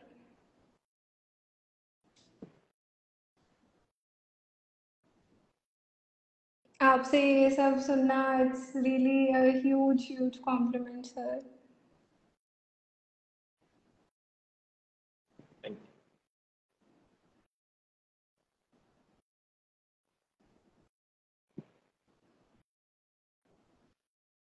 जैसा कि आप देख रहे हैं, धीरे धीरे डिटेल्स है। अगर हम इसमें काम करना चाहें तो आने वाले 2 घंटे तक भी हम काम कर सकते हैं। बिल्कुल पॉसिबिलिटीज सर। बहुत है। पर सर आराम से ही शुरू करना चाहिए, ये नहीं सोचना चाहिए कि जल्दबाजी में कई बार गलती भी हो जाती है। तो आराम बिल्कुल आराम से करते रहो, जैसे जैसे और वो हो रहा है, प्रोग्रेस कर रहा है, डिटेल ऐड करो।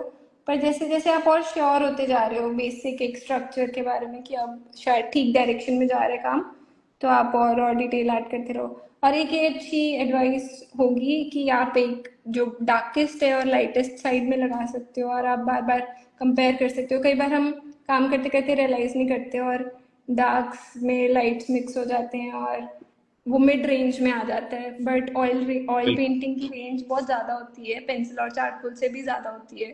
तो फिर वो हमें पूरी रेंज यूज़ करनी चाहिए बेसिकली। बिल्कुल।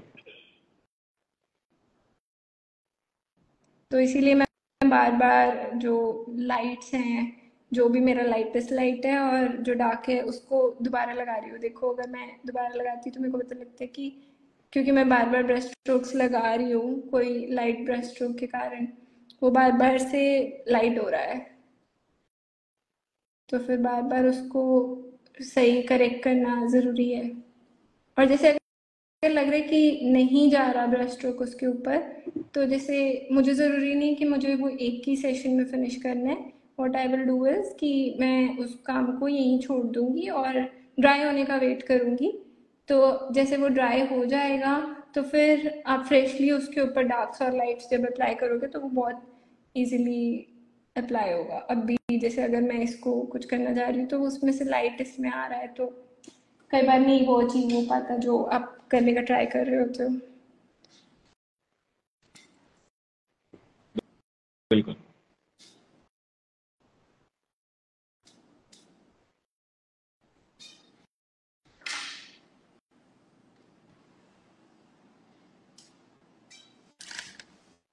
सॉरी। देख रहे होंगे आप, अभी मर्जिंग उतना नहीं किया है, ना ही मर्ज उतना किया, मतलब कुछ भी नहीं। बस ये है कि एक सही कलर को उसकी जगह लगाया गया, बस। अगर आप इस काम को काम बिल्कुल सामने से देखेंगे या बहुत पास से देखेंगे तो आपको बिल्कुल एक एक कलर का पता चलेगा कि कहाँ किस तरीके से कलर को अप्लाई किया है, और ब्रश का मूवमेंट किधर की तरफ है, ऊपर जा रहा है, नीचे जा रहा है, कैसे, सारा सब।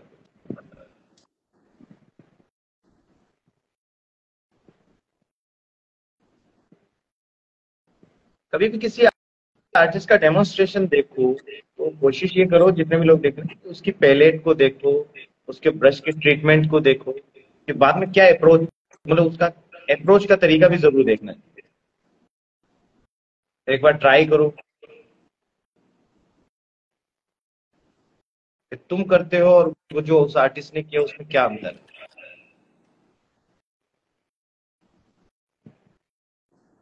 और 100 बातों की एक बात है, जब तक आप खुद ट्राई नहीं करेंगे, निरंतर अभ्यास नहीं करेंगे, again and again again and again, तब तक ये चीजों की थ्योरी भी समझ में नहीं आएगी, कुछ पता भी नहीं लगेगा। बिल्कुल सर। मतलब ऑयल पेंटिंग वर्बली जितना भी समझा लो, पर करने से ही समझ आएगा, वो बिल्कुल। बातों कई में बच्चे मुझसे नहीं पूछते हैं कि समझ सर आता। कंपोजिशन क्या है, कंपोजिशन समझाओ। मैं थ्योरेटिकल समझा दूंगा, थोड़ा अपना थ्योरी लगा के समझा दूंगा, लेकिन कंपोजिशन आपका तभी पावरफुल होगा जब आप खूब सारा काम करेंगे, बहुत ज्यादा काम करेंगे, खुद ब खुद स्ट्रोंग होगा, खुद ब खुद, किसी को जरूरत ही सही में। नहीं है आपको समझाने की।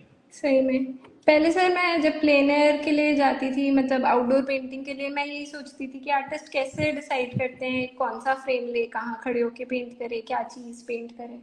पर वो चीज़ जब आप थोड़ी बार खुद जाएंगे ना, तो आपको खुद से इंट्यूटिवली समझ आने लग जाएगा कि हाँ मुझे अब ये पेंट करना है, या यहाँ ये अच्छी चीज़ है, मुझे ये ऐसे फ्रेम में लेना है, ये ऐसे बिल्कुल। अपनी पेंटिंग में दिखाना है। वो करने से ही कुछ चीज़ें समझ आती है, जितना भी सीख मतलब वर्बली सीख लो वो चीज़ नहीं हो पाती।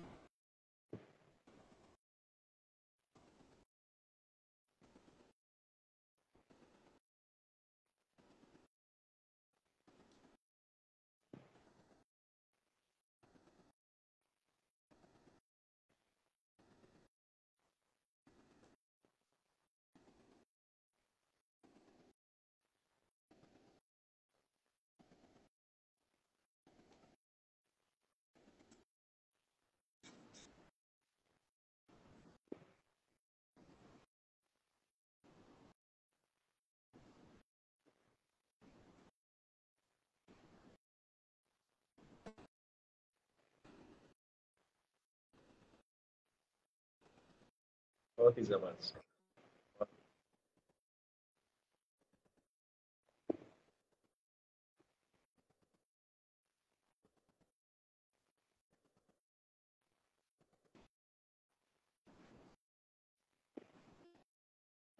मैं तो कहूँगी कि आप चाहें तो अपनी जो कलर स्टडी है उस पर ज़्यादा टाइम लगा दो। आप डिसाइड मतलब अच्छे से आप एक बार उसको फिक्स कर लो कि आपको जो कलर्स आने चाहिए आपकी पेंटिंग में वो आ रहे हैं कि नहीं। वो बहुत हेल्प करती है जब आप एक्चुअल पेंटिंग बनाते हो ना। हमें लगता है कि ओरिजिनली शुरू कर लें पेंटिंग, बट जब आपने काम किया होता है तो वो दोबारा करने में बहुत आसानी होती है। जैसे मैं कई बार खुद ही करते हुए रियलाइज़ करती हूँ कि जब मैं सेल्फ पोर्ट्रेट बनाती हूँ आम, कि वो मुझसे जल्दी भी बन जाता है और काफ़ी एक्यूरेट भी काफ़ी हद तक बनता है, क्योंकि मैं इतनी बार उस चीज़ को कर चुकी हूँ। तो कर ऐसे ही चुके हो, जब बिल्कुल। हाँ ऐसे ही जब आप एक पेंटिंग का कलर स्टडी भी बनाते हो तो आपको एक छोटे उसमें वो पता चल जाता है कि अच्छा वो पेंटिंग के तौर पे कैसा लगेगा। कई बार मैं ऐसा भी करती हूँ कि जैसे मैं फोटोग्राफ्स क्लिक करती रहती हूँ अपने आसपास कि मैं पेंटिंग बनाऊंगी इनकी, पर मैं श्योर नहीं होती कि ये फोटो तो अच्छी लग रही है कि ये पेंटिंग में कैसा लगेगा। तब मैं यही करती हूँ कि चाहे इससे भी छोटा साइज ले लेती हूँ, सिर्फ इतना एक फोटोग्राफ जितना साइज, और उस साइज का एक कलर स्टडी बनाकर देखती हूँ पेंटिंग करके। तो मैं एक बार पता लग जाता है कि अच्छा अगर इस फोटो की मैं पेंटिंग बनाऊँ तो वो अच्छी लगेगी कि नहीं। तो एक अच्छा तरीका है, अदरवाइज तुम एक बड़े कैनवस पे शुरू कर लो और तुम्हें बाद में ऐसा लगे कि वो उतना भी अच्छा नहीं दिख रहा। एक छोटा सा लेआउटिंग टाइप का एक हल्का सा। हाँ हाँ, जैसे कॉम्पोजिशन स्केच बनाते हैं आप, ऐसे एक छोटा पेंटिंग बिल्कुल। बनाकर देख सकते हैं। उससे आपको थोड़ी क्लैरिटी मिल जाएगी, कहीं आपको कलर्स चेंज करने हैं, कहीं खुद से जैसे हम फोटोशॉप में तो करते ही हैं। तो ये हमारा एनालॉग फोटोशॉप हो गया एक तरह से, कि आप यहीं पे कुछ कलर्स अगर आपको चेंज करने हैं, कुछ ऐड करना है, तो वो आप कर सकते हैं।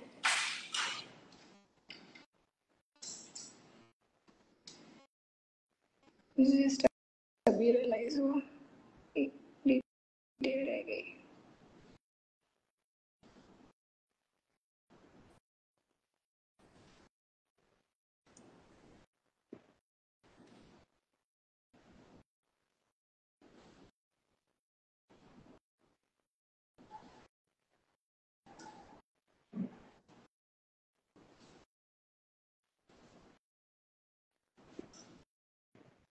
अगर आप अपने लाइट्स और डार्क्स के ब्रशेस बदल के यूज कर भी रहे हो, मतलब सेम ब्रश, तो एटलीस्ट टिश्यू से प्रॉपरली वाइप करके यूज करना,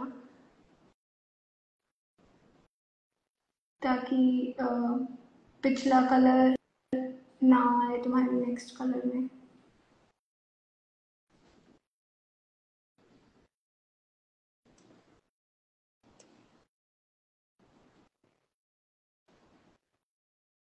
किसी को और कोई क्वेश्चंस? मोस्टली लोग बोल रहे हैं कि पैलेट देखना है, वो लास्ट में दिखाएंगे। ओके ब्रशेस भी आप लोगों को लास्ट में दिखा देंगे, जितने भी लोग हैं। ओके। ब्रशेस, पैलेट एंड जो हमारा पोर्ट्रेट बन चुका है ऑलमोस्ट, वो भी हाँ बिल्कुल नजदीक से आपको पूरा विजिट करवाएंगे।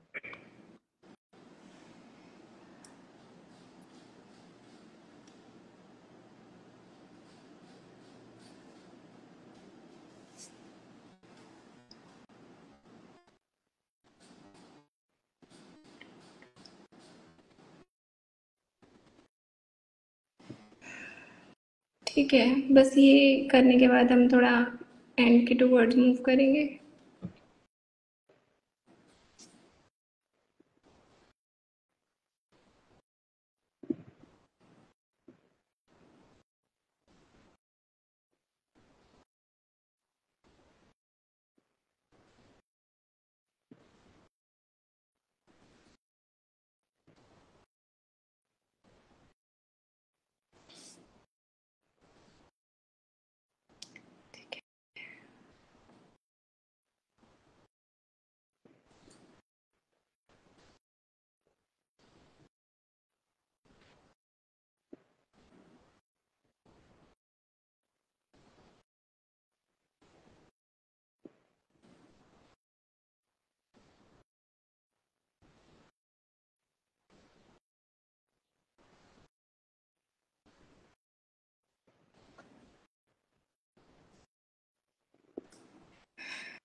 ठीक है सर, आज के लिए इतना ही रखते हैं। नहीं नहीं, बहुत जबरदस्त, खूबसूरत, बहुत ही बढ़िया। मतलब जो बेसिक और जिस तरीके से आसानी से बनाया है, मतलब बहुत ही प्यारा। Thank you so much sir. मैं एक समझाने बार के लिए इतना बहुत है। थोड़ा ये पीछे समझ से पाए या ना दिखाती समझ पाए ये हम इन पे छोड़ते हैं। बाकी बहुत हाँ, बेसिक तरीके से स्टार्ट किया, बहुत सिंपली तरीके से कलर्स अप्लाई किए, एंड नो डाउट अभी भी देखकर समझ में आ रहा है कि किस तरीके से कलर्स को। ये देखिए सर, हाँ मतलब बिग स्ट्रोक्स रखे हैं, कई जगह ब्लेंड भी नहीं किया है। तो अब क्या कर सकते हैं कि आप अपनी रेफरेंस में देखिए, जहाँ सॉफ्ट है ना, जैसे फोरहेड पर है, कई जगह चीक्स पर है, एक क्लीन ब्रश लेके उससे आप उसको स्मज कर सकते हैं, तो वो सही हो जाएगा। तो आप नेक्स्ट सेशन में उसमें हार्ड एज अगर ऐड करना हुआ तो वो आप कर सकते हैं। बिल्कुल, बहुत ही। और ये मेरी पैलेट है, एक सेकेंड। ये पैलेट का कुछ इस तरीके से हाल है, ये देख सकते हैं आप। तो काफी मेसी हो गया है, बट अगर लाइक कोशिश करें कि आप अपने लाइट्स इस तरफ रख, लाइक एक तरफ लाइट्स रखें और एक तरफ डार्क। इस तरफ मैंने बैकग्राउंड कलर मिक्स किया था, और बट लाइक आइडियली आपको लाइट्स एक जगह रखनी चाहिए और डार्क एक जगह, जैसे मैंने ऑर्गेनाइज किया अपनी पैलेट, ब्लैक, रॉम्बर और बाकी सारे colours and towards light. Like ये ये जो ब्रशेस हैं। लाइट, हाँ ये ब्रशेस हैं। ये मेरा मीडियम कप है, तो इसमें मैंने मिनरल स्पिरिट और ऑयल मिक्स करके रखा हुआ है, तो मैं यही यूज कर रही थी एक। अदरवाइज मैं इसमें टर्पेंटाइन और इसमें लिंसीड ऑयल रखती हूँ। तो ये मेरे पास ग्रेट। ब्रशेज हैं, मिक्स तरह के ब्रशेज हैं। बोमेगा के यूज़ करती हूँ, एस्कोडा के भी यूज़ करती हूँ, पर एस्कोडा के मेरे पास वो ही हैं, हॉग हेयर ही हैं। तो ओके। हाँ, पहले मैं थोड़ा पर्टिकुलर थी कि मैं सारे तरह के ब्रशेस कैसे यूज़ कर रही हूँ, बट अब मुझे बस ये होता है कि मेरे पास छोटे बड़े साइज के सारे तरह के ब्रशेस हों एक बार, तो काम हो जाता है, मतलब काम। इतना पर्टिकुलर नहीं होता है ब्रशेस को लेकर। और ये सारे मिक्सेस हैं, ये मैंने हमारे जो सेकेंडरी कलर्स हैं वो मिक्स किए हुए हैं, रेड, येलो और ब्लू यूज़ करके बेसिकली। ये ऑरेंज मिक्स किया हुआ है, ऑरेंज मेरी पैलेट में नहीं है। ये पर्पल मिक्स किया है, और ये जो ग्रीन है मेरे पास विरिडियन है, वो बहुत कूल है, बट हमारे स्किन टोन्स में थोड़ा सा वार्म होता है, तो फिर मैंने येलो कर और विरिडियन मिक्स करके थोड़ा ग्रीन भी मिक्स करके रखा है, क्योंकि कई बार हमें स्किन टोन्स में भी ग्रीन्स और ब्लूज नज़र आते हैं, कई बार ऑरेंज ज़्यादा नज़र आता है। तो इट्स अ गुड प्रैक्टिस कि आप मिक्स करके रख सकते हो। स्किन टोन्स मिक्स करे हुए थे, काफ़ी तो यूज़ हो गए। हाँ। हम्म, और ये ये पेंटिंग। हमारा पोर्ट्रेट है, लास्ट ड्यू एक। हाँ,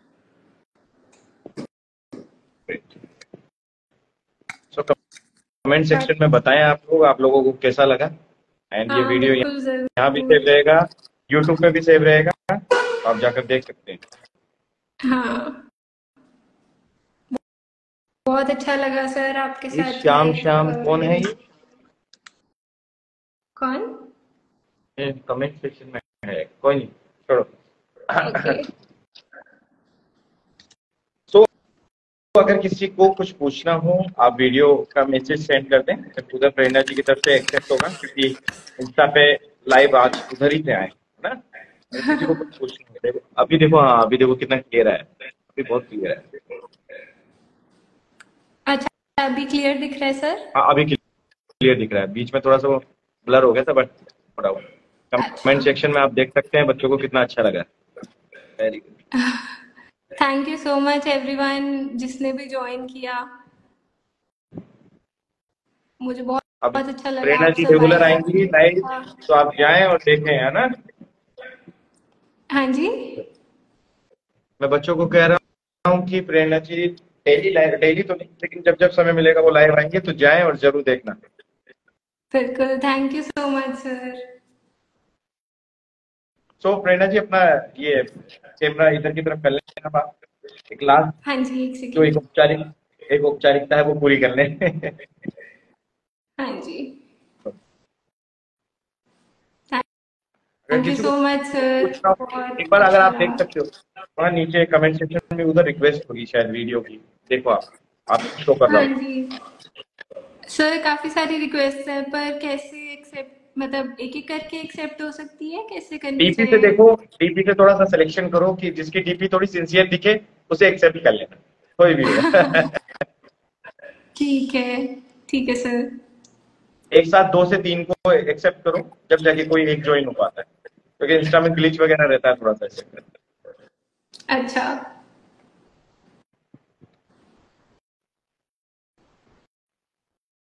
ठीक है सर।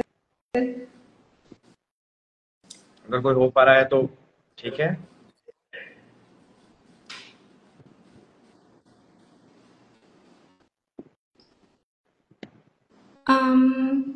मेरे ख्याल से लोगों ने रिक्वेस्ट भेजी थी बट अभी वो एक्टिव नहीं अब है। वो एक्सेप्ट नहीं, हाँ कोई दिक्कत नहीं है।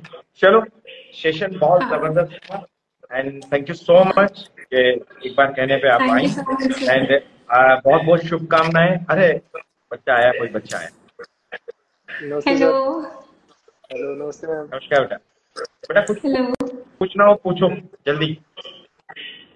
नहीं सर, काम दिखाना था मेरे को, आप थोड़ा सजेस्ट करना मेरे को। जैसे ये अभी पोर्ट्रेट में, ये देखिए, ये सॉरी फिगर में ये ऑयल में ही है। अभी। जी, ऑयल ऑयल पेपर पे करता हूँ सर ये मैं। और ये अपना प्रेरणा जी को सजेस्ट फाउंडेशन। करना चाहें तो आप बताएं, आप काम दो। नहीं, काम तो बहुत अच्छा है। मैं ये सजेस्ट करूंगी, जो आपने पिछला भी काम दिखाया जी उसमें वैल्यूज सही जा रही हैं कि थोड़ा कलर पे फोकस करेंगे। जैसे कई बार हम वैल्यूज जब शिफ्ट करने लगते हैं तो हम वाइट या ब्लैक या रॉम्बर ज्यादा यूज करते हैं, जी जी जी। उससे काफी कलर डिसैचुरेट हो जाता है।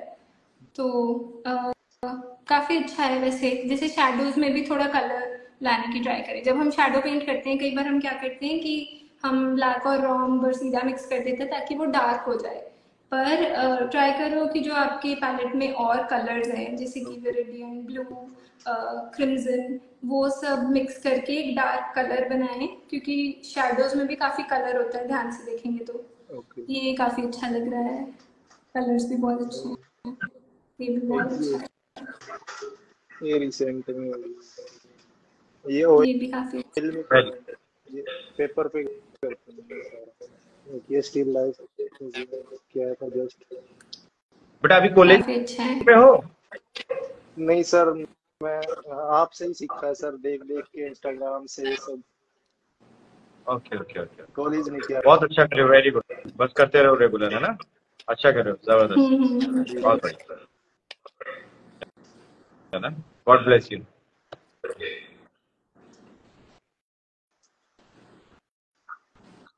आप औरों की रिक्वेस्ट ले सकते हो, है ना। चलो बाय बाय, है हाँ, ना। मैं ट्राई करती हूँ। Thank you sir. बेटा खुद से रिमूव हो जाओ, उधर से अभी थोड़ा दिक्कत होगा ना, खुद से रिमूव। ओके, हेलो कैसी।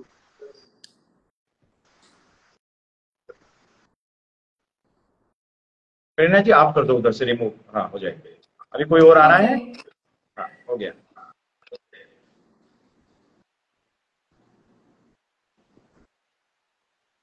Hello. Jain ma'am, hello ma'am. मुझे ये पूछना था, अगर हम एक्रेलिक कलर करते हैं कैनवास पे हाँ जी। और हम ऊपर से हम ऑयल करते हैं, तो हम ऐसा हो सकता है हम ऑयल और एक्रेलिक दोनों मिक्स? नहीं नहीं, मिक्स नहीं करना चाहिए। अगर आपने नहीं कोई एक्रेलिक किया है कैनवस पर और बाद में आप उसको ऑयल पेंटिंग के लिए यूज करना चाहते हैं तो that's fine, but like avoid करो। अगर आपने कोई ऑयल पेंटिंग की है उसके नहीं मैम, ऊपर आप, हाँ जै, हाँ मैम जैसे हम एक जो बेस है, हम बेस जो मार देते हैं वो एक्रेलिक से मार दें हाँ और उसके बाद ऊपर ऑयल से करें, हम ऐसा हो हाँ सकता हाँ है? हाँ, ऐसा कर सकते हो। पर लाइक ऑपोजिट मत करना, क्योंकि हम्म, ऑयल्स के ऊपर एक्रेलिक नहीं टिकेगा, वो डिफरेंट हो जाएगा बहुत। जैसे हम अगर हम्म, आपको पता हो तो जेसो भी करते हैं ऑयल पेंटिंग करने से पहले। जेसो भी एक्रेलिक जेसो होता है ना, तो वो कहीं ना कहीं ठीक है कि आप एक्रेलिक पेंटिंग करके उसके ऊपर डिटेल्स ऑयल से दे दो, बट ऑयल पेंटिंग के ऊपर एक्रेलिक नहीं टिकेगा, वो क्रैक होने शुरू हो जाएगा। तो वो मत करना, या मिक्स मत करना दोनों। जब एक्रेलिक करो ओके सिर्फ मैम, एक्रेलिक, और जब ऑयल करो सिर्फ ऑयल। हाँ, okay ma'am, thank you. Welcome.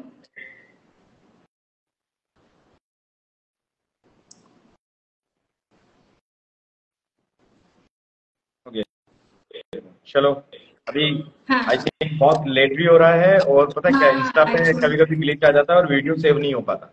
Last time कोई बात नहीं सर, वैभव हम वैभव नहीं नायक जी रखेंगे। आए थे। वैभव नायक जी का जो डेमोन्स्ट्रेशन था वो सेव ही नहीं हो पाया था। बहुत अच्छा ओह चार्ट अच्छा। कर दिया था उन्होंने, एंड वो सेव ही नहीं हो पाया था, तो वो रिस्क नहीं लूंगा। एंड वो क्या बोलते हैं उसको, धन्यवाद ज्ञापन करता हूँ मैं, बहुत बहुत धन्यवाद। आप बिल्कुल खुश सर, रहें, आपका आबाद बहुत रहें, बहुत शुक्रिया। स्वस्थ रहें और हाँ, जीवन में बहुत बड़ा मुकाम हासिल करें। आप थैंक काम यू बहुत सो जबरदस्त मच कर रहे सर। हैं, ऐसे ही करते हैं। चलिए इसी के बिल्कुल साथ बिल्कुल। मिलते हैं फिर, है ना? Bye. Thank you so much sir, my thank pleasure, you. My pleasure, always my.